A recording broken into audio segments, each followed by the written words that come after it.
evening. My name is Karen Hatch, and on behalf of the Brighton Central PTSA, I would like to welcome you to the PTSA Life Membership Awards and Officer Installation Ceremony. I'd like to take a minute to introduce a few special guests besides Mrs. Marcagiani's class. In the audience tonight, we have Superintendent Kevin McGowan. We have Assistant Superintendent for Administration, Mr. Lou Alimo. We have Marv Sachs from the Board of Education, and I know that President Mark Kokonovich will be joining us a little later.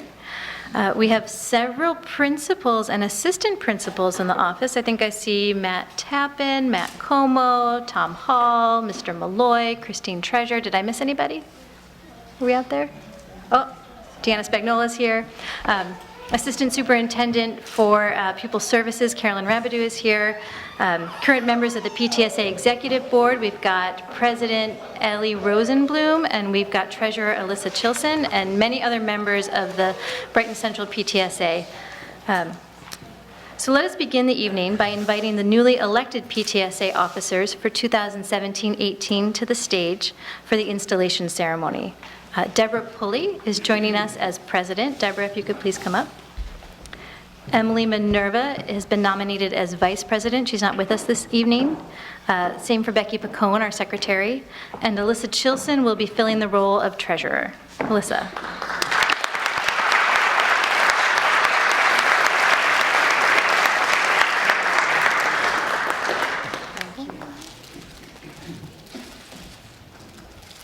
I'm going to read the oath that PTSA officers take, and then ask you to agree. The PTSA mission is to support and speak on behalf of children and youth in the schools and before governmental agencies and other organizations that make decisions affecting children. It is to assist parents in developing the skills they need to raise and protect their children. It is to encourage parent and public involvement in the public schools of the nation. Do you agree to honor the mission of the PTSA? I do. It is my honor to install you as officers for the 2017-18 school year. Congratulations.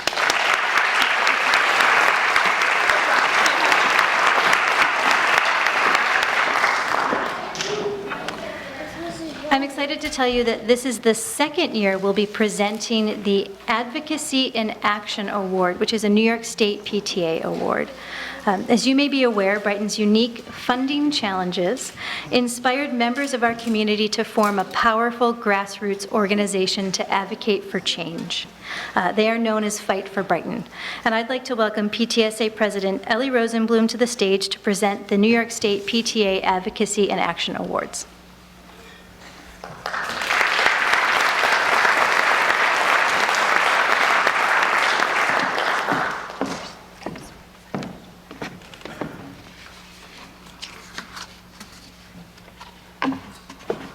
Thank you all for coming tonight. First, I would like to congratulate the Lifetime Membership Award recipients. I have always loved this event as it is a truly special time to take notice of those who have had extraordinary impacts on the lives of those closest to us. This year is extra special as the three recipients have had a direct impact on my own family. I couldn't help it, but I had to add something about them. Karen Marcagiani was the first and second grade teacher for both of my children, which means I had her for 4 years in a row. My son was very embarrassed once, accidentally calling her Mrs. Marcamami. This title really describes her caring nature, and from what I have heard, there have been a few other children who have gone on to make the same mistake. John Novelli has had an impact on many children's lives due to his extremely kind and helpful nature, always available to lend a helping hand. And Jen Wheeler helped to make my son's transition into his high school years easier as a co-teacher in one of his classes. He bonded with Jen, and he would go to her for extra help. I think he ended up being one of the only local kids who was invited to get-togethers and bowling with the kids who were learning English as a new language. This was a great experience for all of them. You'll hear much more about each of these special people, which will be coming later in the program. I just couldn't help giving my 2 cents. As this year begins to come to a close already, I would like to express my appreciation and give thanks to all of the Brighton PTSA volunteers for their incredible efforts and countless hours they each has put into our district, our community, and our children. You truly make a difference. By being a member of PTSA, your efforts ensure a better future for our greatest resource, our children. The hard work and advocacy efforts of PTSA volunteers and members across the state and the country has led to many accomplishments over the years, including seatbelts on school buses, kindergarten in public schools, a federal school lunch program, strengthened child labor laws, and many others. Volunteers can get a lot accomplished. PTSA volunteers hone and widen their skills by working alongside men and women from all walks of life, representing every profession. By volunteering, many transferable skills as an individual develop, and a PTSA member working for child advocacy is a natural progression. That is why it didn't surprise me to learn that many of our most dedicated volunteers for our own PTSA are also part of the Fight for Brighton Executive Committee team. This group of 5 extraordinary women have been part of the Fight for Brighton team from the very beginning. Some more behind the scenes than others, but all equally important for instituting the changes that we have seen over the past 2 years. So what is an advocate? That can be defined as a person who publicly supports or recommends a particular cause or policy. Our district became their cause. They helped us to learn how to fight for policy change to help our own community. As Brighton was facing another gap in funding, the inequality compared to other districts in the area became evident. Something needed to be done. These women began to learn what was wrong and how to fix it, as women and mothers often do. They began to educate others for the greater good of our entire community. Fight for Brighton was born and began the road ahead of meetings, Facebook posts, and letter writing campaigns. What amazing role models these people are. Tirelessly pushing forward to help all of us get our fair share. Last year, it seemed that the solution was simple, if we could just get our legislators to hear us and understand. Instead, the district received a one-time fix. So what is an advocate in action? An advocate in action is someone who works for change, improvement, and growth. Brianne, Cindy, Leslie, Rachel, and Claire can certainly be described as advocates in action. They work tirelessly for change, improvement, and growth. They taught us what needed to change and why, identified what part of our state system needed improvement to help our school and our community, and in turn taught us to find our own voice. These women work, they volunteer, they raise their families. At the same time, they educated our entire community, as well as many state legislators, about the inequalities created by capping and freezing numbers in the foundation aid formula. They taught us who to contact and prompted us to call, write, and tweet our messages. We deserved more funding, and because of their leadership, Brighton has gotten more funding than we would have over the past 2 years. We are not on par with the other districts, but it is better, and we will continue to work towards a resolution. We have our entire community to thank for their hard work and efforts, because together we truly made a difference. So with that said, hopefully the community will also come out on Tuesday, May 16th from 7 a.m. to 9 p.m. to high school to vote for our district budget and Board of Education, and maybe even stay for the Al Lewis Scholarship Spaghetti Supper. But because of Fight for Brighton, many state legislators now know of our little town in Rochester, New York. And none of this would have been possible without the dedication and perseverance of Moran McDade Clay, Dr. Cindy Kerber-Gowan, Dr. Claire McLaughlin, Dr. Rachel Remmel, and Leslie Seltzer. So on behalf of the Brighton Central PTSA and New York PTA, I am honored to present each of you with the Advocate in Action Award. So please come up and accept your awards.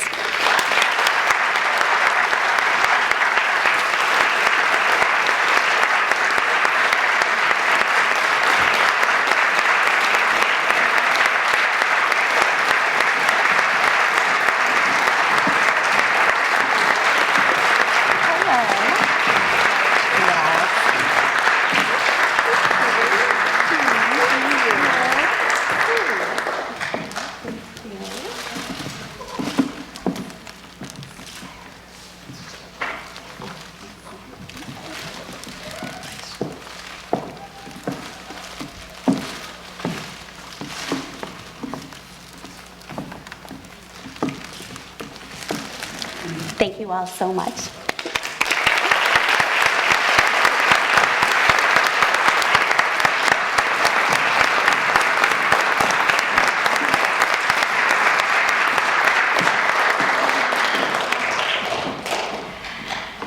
Thank you, Ellie, and again, congratulations to the Fight for Brighton Executive Committee and indeed our whole community for banding together to really understand the issue at hand. I think that was the most exciting thing to see from my perspective, was watching citizens become engaged and educate themselves about how school funding works. So again, thank you. Tonight, 3 incredibly dedicated and deserving individuals will be honored with the PTSA Life Membership Award. Honorary Life Membership is one of the highest honors a local PTSA can bestow to recognize individuals who have shown outstanding dedication and service to children. In Brighton, this New York State award has been given every year since 1935. And at this time, I'd like to acknowledge any previous Life Membership Award recipients that may be here this evening. I know I've seen a few, so will you please stand up to be recognized?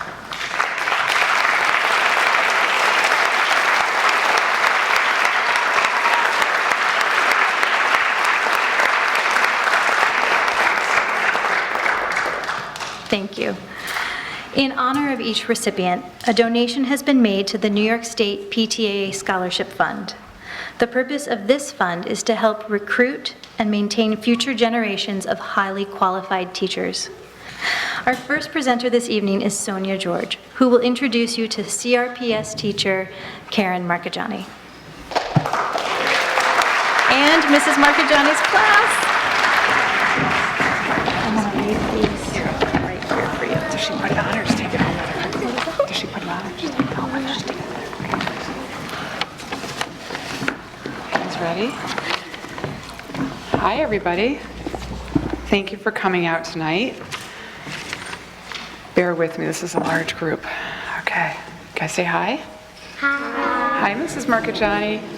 Where are you? Hi. Right up front, thank you. I'll do mine first, okay? Okay. So we're just very excited to be here with Karen tonight.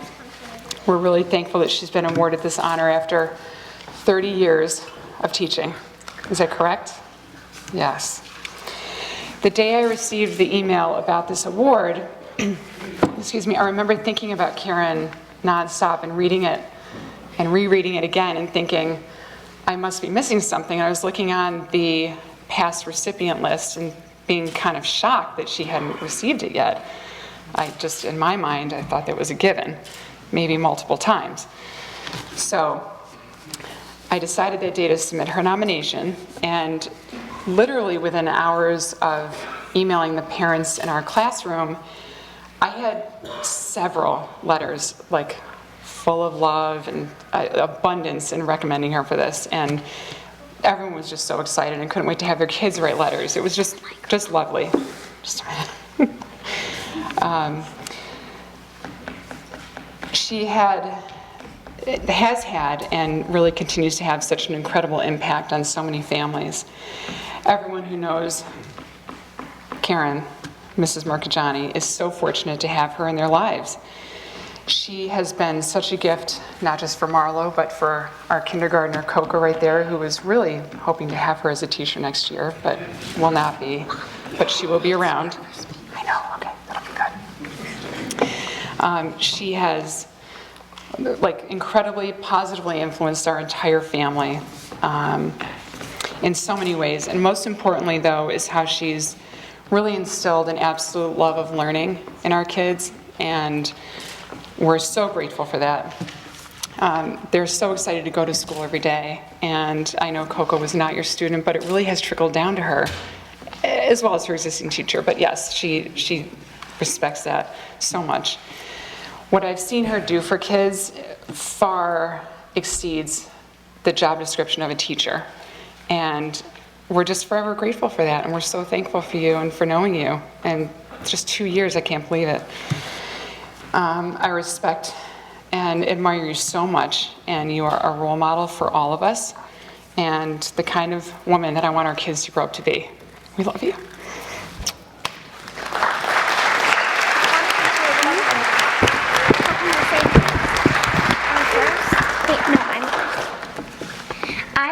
to nominate my teacher, Miss Karen Marcajani, because she is the best teacher in my opinion. I wish that Mrs. Marcajani was not retiring this year so she could be my teacher. Anyone else want to say anything? Yeah, come here. Anyone else want to speak? Can you say something? Mrs. Marcajani's awesome. That's awesome.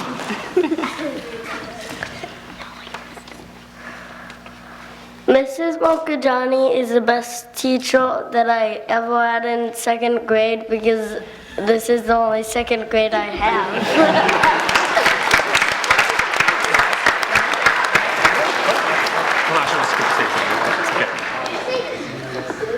I hope that Miss Marcajani is when I go to French Road, I hope she is my substitute when my teacher is sick. Maybe like once a week, maybe.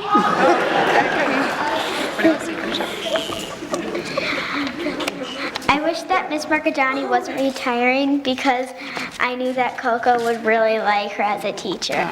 Yes, one more thing. Actually.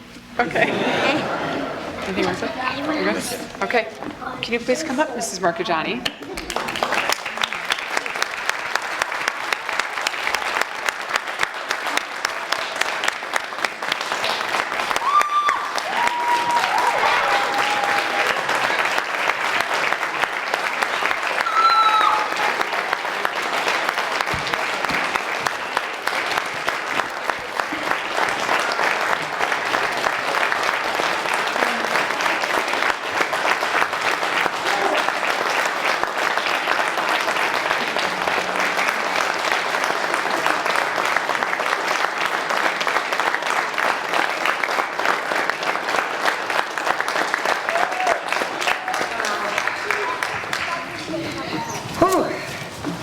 I think for the very first time in my life, I feel almost speechless.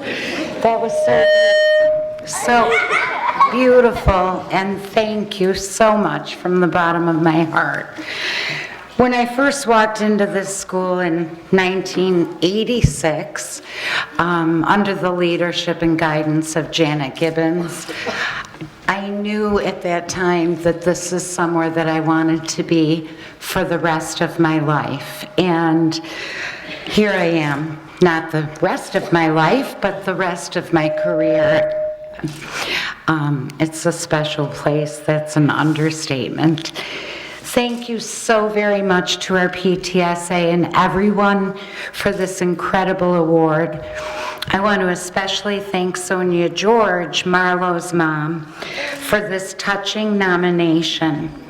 I also want to thank Matt Tappan, Christine Treasure for your outstanding administrative support and leadership. Thank you to everyone who wrote letters on my behalf, which mean more to me than you'll ever know.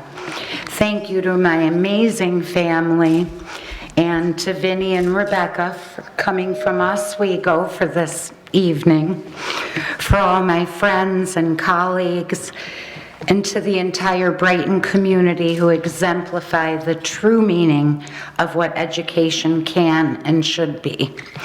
You have shaped me throughout my years at Council Rock, and I am so grateful. Thank you for all you do for our students and our faculty and staff. Council Rock is such a special, unique place to be. It came as such a surprise when Matt and Sonia showed up at my class one day. I thought something was wrong, and Matt kept looking at me and saying, "It's okay, sit down, nothing's wrong." But to receive recognition for a career that has been my pure passion, privilege, and honor.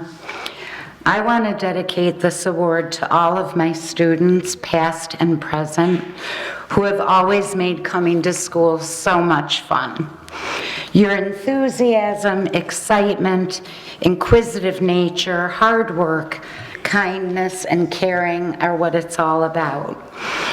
You are the hope, the dream, the future, the inspiration.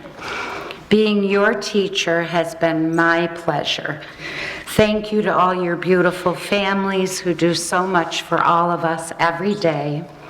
Thank you for all you've given to me in my years here. You have taught me invaluable life lessons that will stay with me forever. Thank you so much, everyone.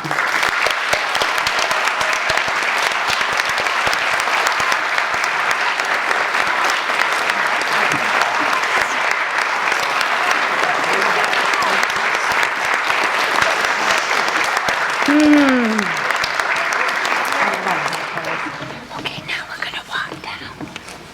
Thank you. We're going to go right down. Hi. Hello, I'm Margaret Johnny.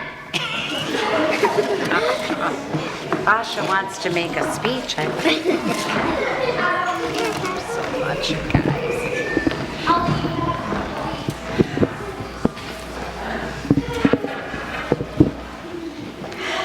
Just in case you needed a reminder for why we all do what we do, thank you again, Mrs. Margagiani's class. Our next presenter is Council Rock Primary School Principal Matt Tappan, who's here tonight to introduce you to John Novelli.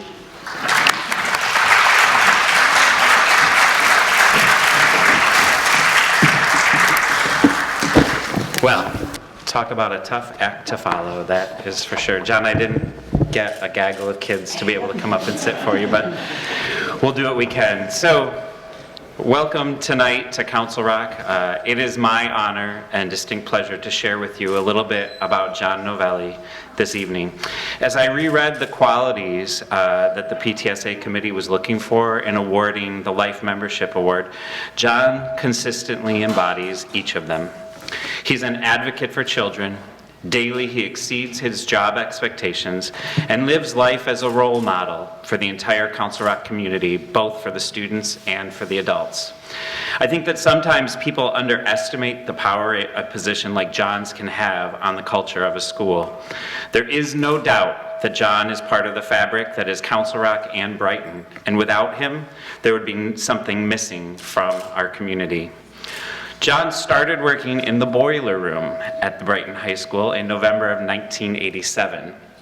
He was quickly promoted to maintenance mechanic in 1990 and then transferred to Council Rock as head custodian in 1996.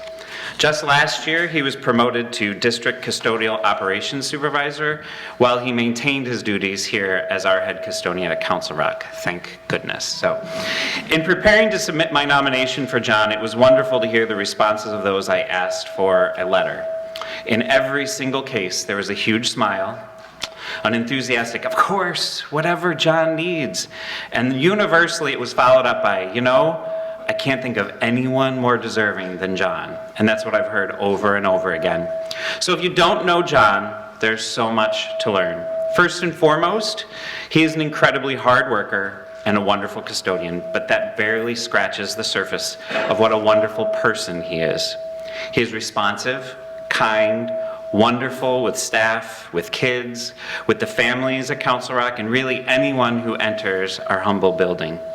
He's so positive and willing to do whatever it takes to make things look pristine here at Council Rock, function well, and serve our entire school population. If you have ever had the chance to live in his shoes, even for one day, let alone a week, a month, a year, you would be amazed how many directions John has pulled.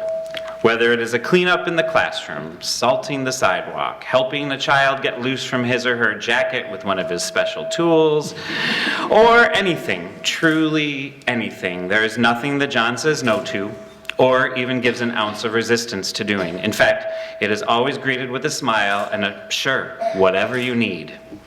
As I combed through the incredible recommendations and letters that were written on his behalf, several themes emerged. First, John's willingness to go above and beyond in everything he does. We have been studying habits of mind and merged those with the Brighton Believes traits for the last several years here at Council Rock, and John is a model for so many of them: persistence, integrity, responsibility, humor, listening with empathy and understanding, kindness, and the list goes on and on and on. The second theme that emerged had to do with the work and the mentoring that John has done over the years with young people, both students here at Council Rock and also his young summer help or his young interns. If you have walked around Council Rock in the last several years, you would know that it is very common for John to have a first or a second grader working with him. Here's an excerpt from one of the letters written on his behalf regarding this work with young people. Many times over the years, myself or someone from my team has gone to John and asked him to create a job for a student who needs some extra attention or a way to feel more important. When asked to do this, John's immediate response is always yes. This is just one example of how John goes outside of the job description to do what is best and helpful. This time has become much more than a job for the students. It is a time for the student that the students look forward to, not only because of the work, but also because of John and the connection that they have formed with him. They connect with him and they talk with him. John can work with a student who has had trouble fitting in or feeling part of the school community. He helps them to feel as though this is just as much their building as anyone's. For the students, this time is developed into a memorable, positive, and meaningful experience. While working, John listens to them and allows them to feel heard, helpful, and a valued member of our school community. John has a very patient and soft-spoken way of working with students that they respond to, allowing them to develop their feelings of success and self-worth. This experience has also allowed the students to develop a sense of responsibility and school pride, which they had not been successful in achieving through previous interventions. One particular student who is currently still working with John refers to the days he gets to work with John as his favorite of the whole cycle. Another letter talked about the role John had on the writer's own son, teaching him more than John will ever know. He stated, "My son turned 16 in July of 2004. I told him he had to work. John graciously hired him on as summer help at Council Rock. Reluctantly, my son went to work for John. My son wasn't happy that he was expected to work. He became fast friends with John, however, and learned many fine lessons under his tutelage. This persisted over the course of 4 summers. He worked hard, clearly improved his work ethic, had some fun, and learned the Novelli way. He remained friends with John, and after completing college and a good portion of his doctoral program, my son reported to me that one of the best things I had ever done for him was to send him to work with Mr. Novelli." Some common descriptive words also kept appearing as I looked through John's nomination letters: positive, kind, thoughtful, responsive, gracious, charismatic, dedicated, a friend to all, supportive, humorous, patient, helpful, and a true collaborator. John, as the principal of Council Rock, there is no one I would rather partner with day in and day out to successfully get 718 students and over 100 staff members in and out of these doors safely. I feel honored to work with you every day, to problem solve with you, and to laugh with you. You make my job easier every day that we can work together, and for that, I will always be grateful. However, tonight, our entire community is here to salute you as you receive this honor and award. I hope it lets you know in the many ways how valuable you are and the difference you make in the lives of so many people each and every day. I would be remiss not to mention John's family. Tonight, John is joined by his lovely wife, Lori, and although she's not here tonight, but in spirit, their daughter, Felicia, who John was so proud as they got married, or as his daughter was married earlier this year. We thank you, Lori, for sharing John with us. We know he gives an awful lot of himself, and we know what that means for you as well, so thank you. It is now my distinct honor and pleasure to welcome John Novelli to the stage to accept this award and share a few words. John.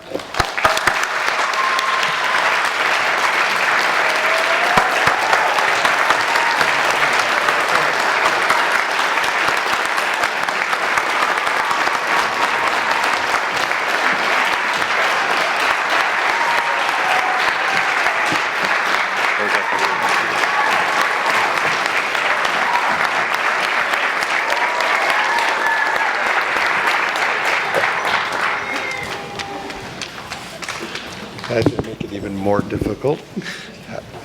Those of you that know me, you know that this is not one of my strong suits, but friend and co-worker said just speak from the heart and you'll be fine.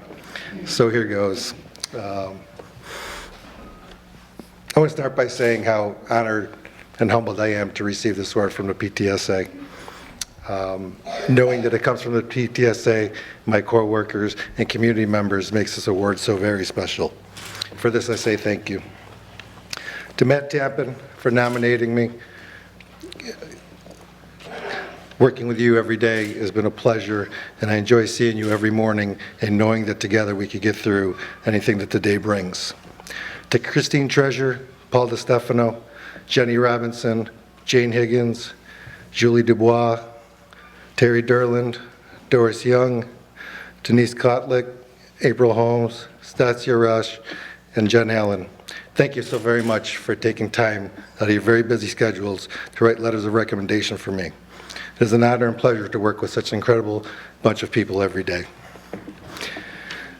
For almost 30 years, I've been coming here every day knowing that I have the opportunity to make a difference in a child's life. From giving them a clean and safe environment to learn in, to helping them tie their shoes, to reassuring them that everything is going to be okay after they have a little accident. As Matt touched on, one of the things that I take the most joy in is that you people have entrusted me to work with your children one-on-one on a daily basis. Finding little jobs for them and seeing their look and expression on their faces when the job has been completed has become so rewarding to me. I hope one day the kids will look back and remember the time they got to spend with Mr. Novelli, because I know I will always remember the time I got to spend with them. This is what makes working in a place like this so amazing, that it doesn't matter what your job title is, you always have the ability to make a child's life a little bit better. To my Council Rock family, some of us have known each other a very long time, others we've just met this year. For those friends of many years, I want to say thank you for your support. I hope I have touched your lives the same ways that you have touched mine. For our new friends, embrace this place we call Council Rock as you are part of something very special. The faculty and staff are second to none. Just want to say how much I appreciate everything that everybody has done for me over the years, and I hope that everyone knows that if they ever need anything, they could always come to me for it. I just want to share one little thing with you guys. I met with somebody yesterday, and at the end of our conversation, he told me he had such a busy weekend coming because his wife had this huge honey list for him to do. So I looked at him, and I smiled, and I thought to myself, try having 70 wives, and then tell me what kind of honey-do list you have. Thank you very much.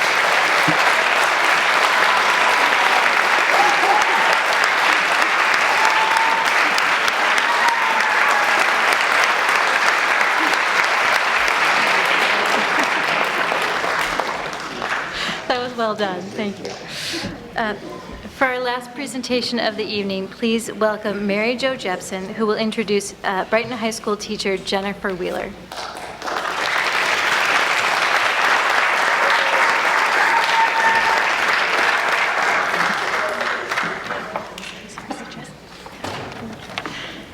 Well, that's just acts to follow. Thank you, Karen. Tom Hall asked me if I was ready for this evening, and I got a lump in my throat and thought, well, it's been a long time since I've had the opportunity to speak before a group. I think it was 2014 when I retired in that faculty breakfast. But I'm ready, and I'm ready because I'm going to talk about Jen Wheeler. And Jen Wheeler in the audience makes you feel that you can do anything. Okay.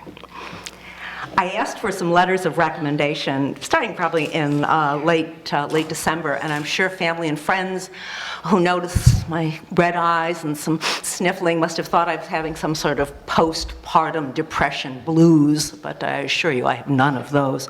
But it was the letters that began to come in about Jen and what students and her colleagues and families were saying about her that brought me to that emotional state.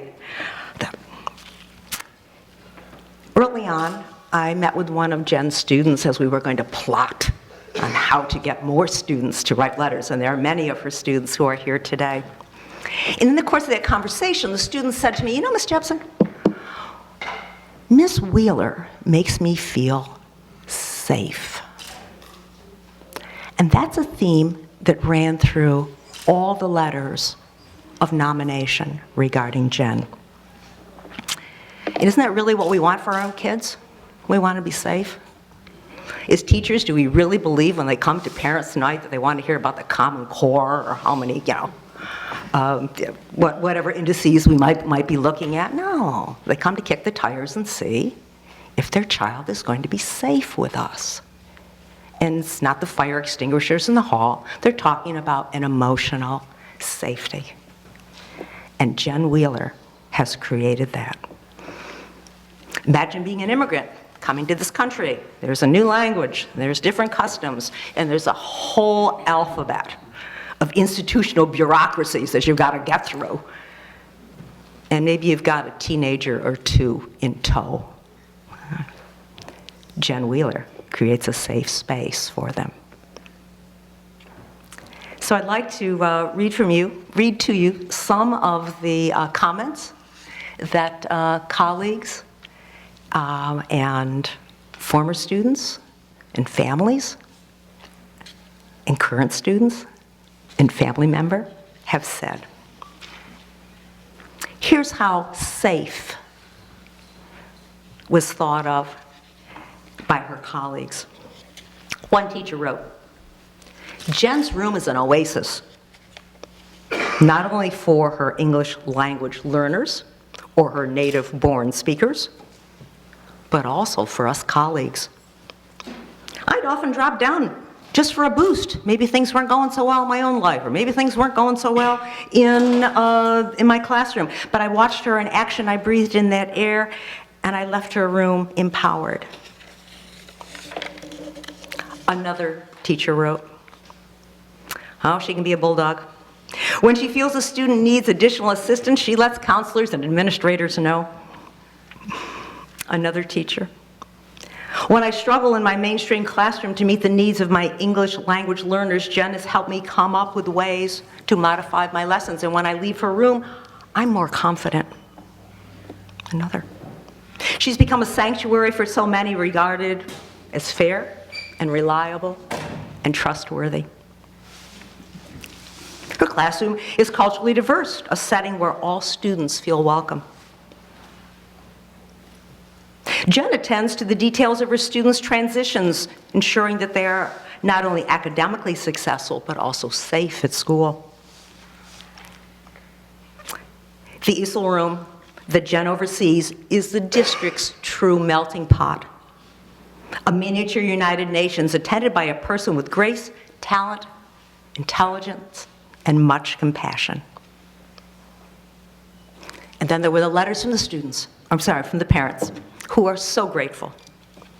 One parent wrote, "Miss Wheeler has served as a role model for my son, as a devoted teacher, but more importantly, as a person with a kind, warm heart." Another parent wrote, "My daughter's career path was greatly influenced by Miss Wheeler's personal dedication, compassion, and support." A mom and a dad wrote, "When we moved to America, we worried about our kids, but Miss Wheeler gave us a good impression right from the start. She visited our restaurant, gave us updates on our boys' grades, behavior, projects, and social life. And whether Miss Wheeler wins this award or not, she has already won the award of our eternal gratitude." Another mom wrote in, "Without Miss Wheeler, I'm sure my children would have felt out of place, like they'd landed on a wrong planet. I'm sure all the students can smile while she is by their side." From former students, and both of these students graduated over 10 years ago.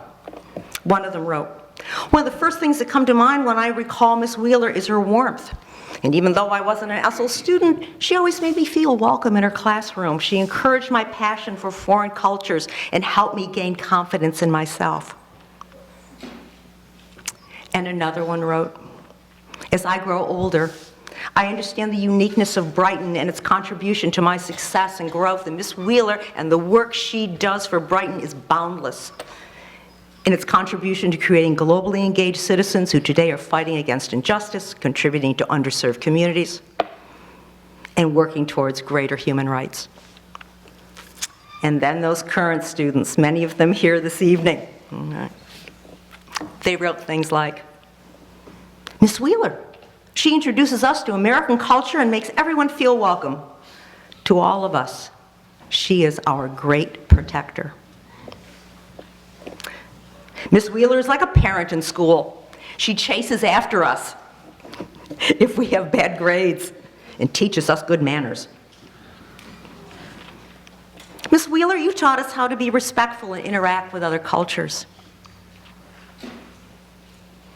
Miss Wheeler does it all. She goes to our games, our square dancing finals, and our plays and our musicals. I get that feeling of home in her classroom. And yes, I was bold. I asked a family member, Edgar, her husband, if he would write a letter, and it is a beautifully eloquent letter full of anecdotes. But I picked just one line, and it is this. When Jen returns from one of her home visits to students' homes, she always laughs and confesses that she works with the best kids. Funny how that works, Jen. Like attracts like. Jen, thank you for making us all feel welcome and safe and best. Congratulations on this recognition and the celebration of you. Would you please come up so you could receive your pin?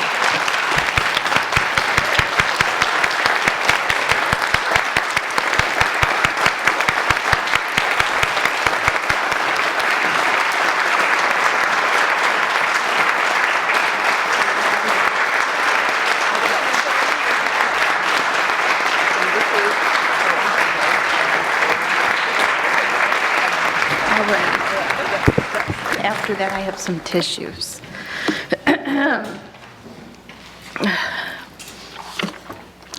Good evening. I'm humbled and honored and grateful to have been nominated by Ms. Mary Jo Jepson and to have been supported by the many letters from my students, their families, my principal, colleagues, and my husband, who also happens to teach English as a new language in the city of Rochester. I'm truly touched by everyone's kind sentiments and support, and thank you to the Brighton PTSA for sponsoring this lovely event. How do I start?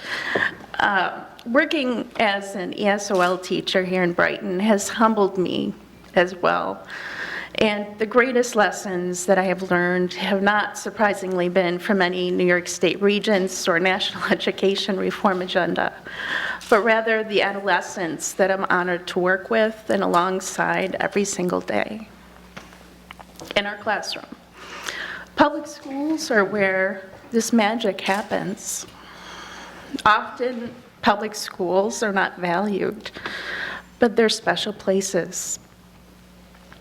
They're places where a complete non-speaker of English, new to the country, culture, and language of English, and possibly an education system, utters his or her first words, or shares an important cultural or religious event or artifact. And there is no rubric, there's no test for this. It is truly the blossoming of language and a young human being finding his or her own voice in a new place far away from home. But what this human experience reminds me of each time a new story unfolds is of a small poster we have in our classroom above my desk that states, "No two flowers blossom exactly the same way." And this rings so very true for our English language learners. When one doesn't have the command of the language of one's surroundings, one is forced to do one of two things: to try harder or to give up. And it's pretty black and white, particularly with teenagers. But throughout my career in Brighton, I have seen very few kids give up because of the culture and the sense of community that we have. It's a special place to live, to work, and to teach in.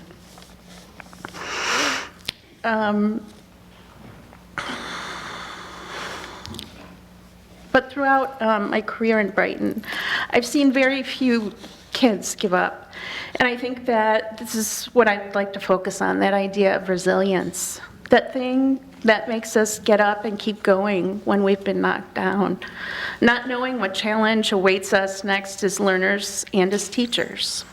That piece of the human spirit that remains on like a porch light, no matter the weather or the season.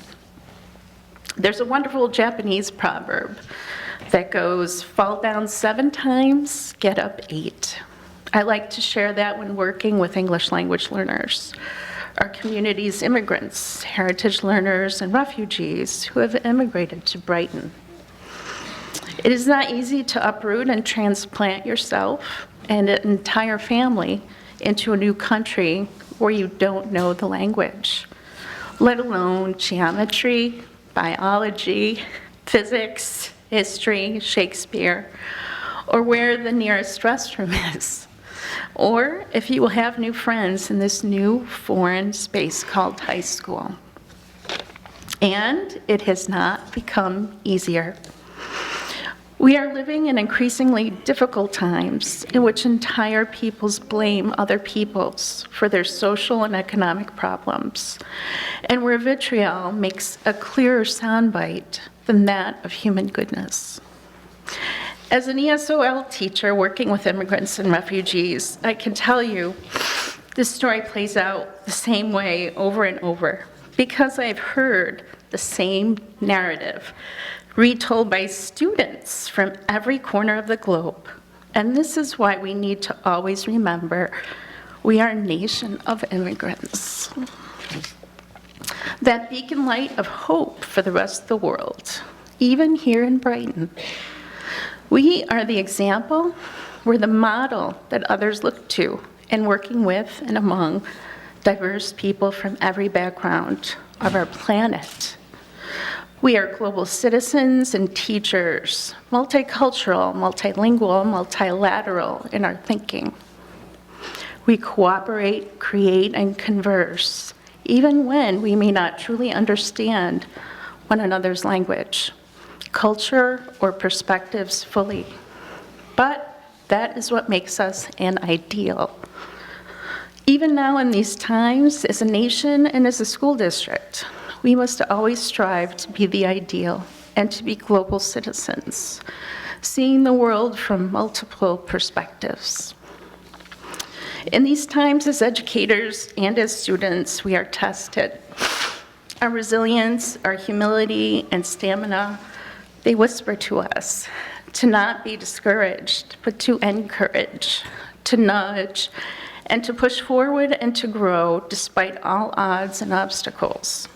So it is with these ideas that I again would like to thank the many immigrants and refugees that come to America, to Brighton, and who will continue to come. You give us all hope. You represent the strength of the human spirit and what it means to be resilient. I would like to dedicate this award in all of your honor to immigrant and refugee children who've chosen Brighton. Thank you.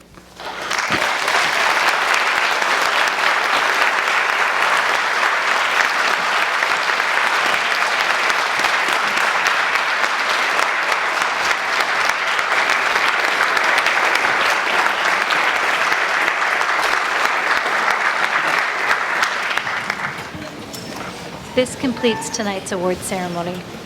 Thank you to all of the faculty, staff, administrators, parents, and students who took the time to write letters in support of our wonderful recipients. I'd also like to thank the Life Membership Committee members for their work in planning and executing this event. This is, I say it every year, this is my favorite night in the calendar. You get to come together to see what makes Brighton Brighton, and I'm proud to be a part of that. Matt Tappan and the staff at Council Rock, thank you for your assistance with this evening's program. And before we leave, I'd also like to remind everyone, I think Ellie did it already, that tickets are on sale for the Al Lewis Spaghetti Dinner fundraiser on May 16th from 4:30 to 7:30 p.m. in the BHS cafeteria. You'll find it's actually very convenient because it happens to be the same day as the budget vote. So you can knock off two things on your list. Thank you again for coming to this evening. Please join us for refreshments in the lobby and have a wonderful night.